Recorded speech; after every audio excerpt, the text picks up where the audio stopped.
as a warning, I'll be talking about some of the more adult and darker elements of Goblin Slayer, so if that is not something you would like to watch, then please do not watch this. Hey guys, it's your girl, and so lately I've been binge reading the Goblin Slayer light novels because after reading the latest manga, I wondered if somehow the light novels could be a bit more traumatizing than its descendants. And spoiler alert, it is! Yes, I guess at this point I unconsciously seek to be disturbed. I used to think Goblin Slayer would be a series that would be better visually rather than written because the violence and depravity would do better visually instead of imaginatively, but waiter, I'd like another plate please because I'd like to eat my words. Another thing I noticed after I began binge watching this series was how un-anime-esque it felt. Well, it would have more so felt that if they erased this bitch from the series with their titty service non-stop. I swear to God, that's the whole reason she's there. The light novel in general felt like an adventure in itself due to the dissimilarities it shares with the manga and anime adaptations that made it feel like an entirely different book. It only left you with a feeling of severe discomfort due to the details given that left me more traumatized than I thought possible. To start off, I'm not really a light novel reading girl. I prefer reading the pure literature of manga.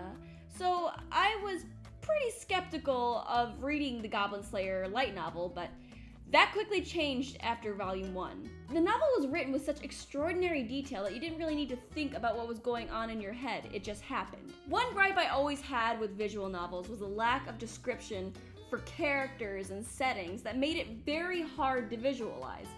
But Goblin Slayer had no issues with that for me. I mean, for God's sakes, the description of what happened to those girls in chapter 4, volume 1. Ugh. I am about to talk about the scene that happened, so if this is triggering to you, or if you really don't want to hear about the description of what happened in chapter 4, volume 1, then I will include a time link to where you can skip to not listen to this part. And the whole reason I'm talking about this because this is one of the very many scenes in the light novels that actually disturbed me so much to my core. Why?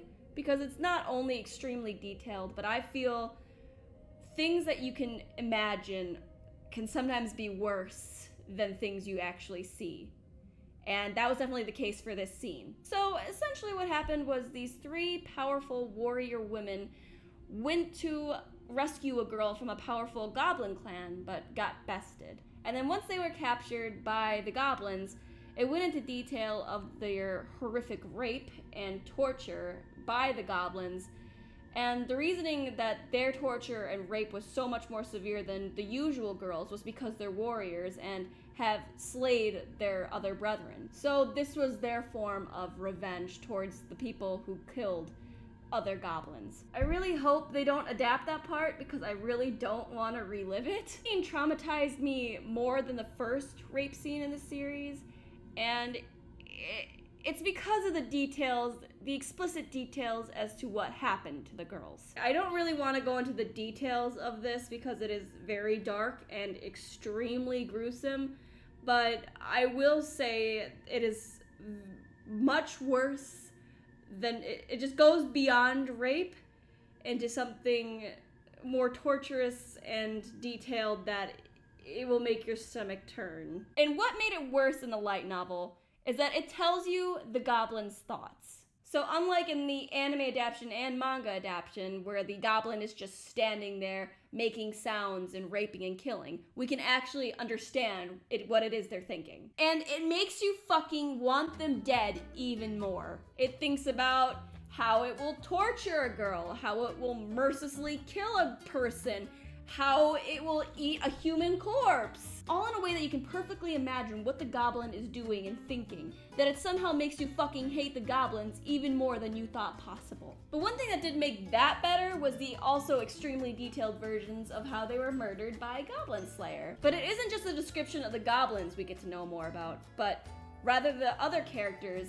such as Priestess and Goblin Slayer themselves. And that actually leads me to something else I want to talk about, what the difference is between the light novel and the manga and anime adaptation. And although it doesn't talk about or touch with anything traumatizing, it is something that I would like to bring up and talk about because I found it quite interesting. The one thing that irked me with the manga and looking to be the anime adaptation was the lack of personality in the characters, especially with the priestess and goblin slayer. In the light novel, it shows that they aren't just some expressionless sock puppets trying to save the world from goblins, but rather people that do have personalities. Priestess in the manga, as well as what it's appearing to be in the anime adaptation, comes off as this obedient, doesn't really give much thought to anything and just kind of does what everybody tells her to kind of person.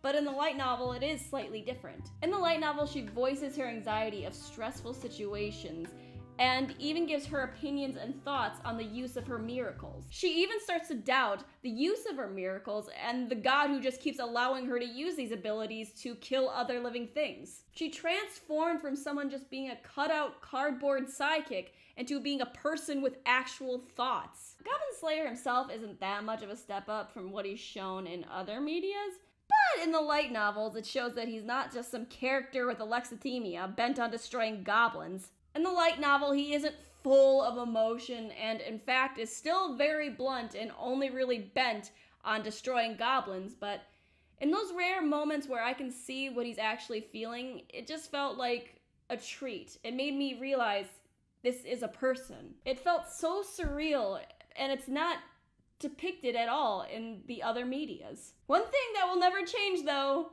is that he lives for goblin slaying, as he would. I mean, hell, spoiler alert! Even when he was told that the world was going to end from evil spirits and they needed his help, he literally just walked away and said, "This isn't about goblins, I'm out of here." In the manga and anime adaptation so far, not much is shown with these characters' personalities or emotion, and it portrays them as these one-dimensional fighters that you can easily predict what they'll say and do, such as Priestess obediently and thoughtlessly helping Goblin Slayer and Goblin Slayer just slaying. I kept forgetting this was a light novel with anime aesthetics and not a gritty, dark fantasy adventure with fantasy elements not being shown with cutesy characters. Sometimes it's hard to imagine the gruesomeness that can be shown in anime because it doesn't feel realistic, where the light novel of Goblin Slayer made it feel realistic, with its lucid detail of the most disgusting elements. Trauma from reading the most detailed scenes is not the same effect as what you'd get by watching it. That I know for sure now. I definitely can't wipe my brain clean of everything I've read and imagined in my head, but I will have to find a way to cope just as I have with Euphoria. The details of characters, the awful rape scenes, the vivid imagery of the slaying, it's all enough to give you nightmares. That is a guarantee. I personally enjoy this series so far, trauma and all, but we will see where the future will take us. Either way, thank you guys for watching. I just noticed I hit 80K, so thank you to all of my subscribers and all of my supporters. I could not have kept going if it wasn't for you. You are the best, and I love you. So that being said, catch you on the flip side.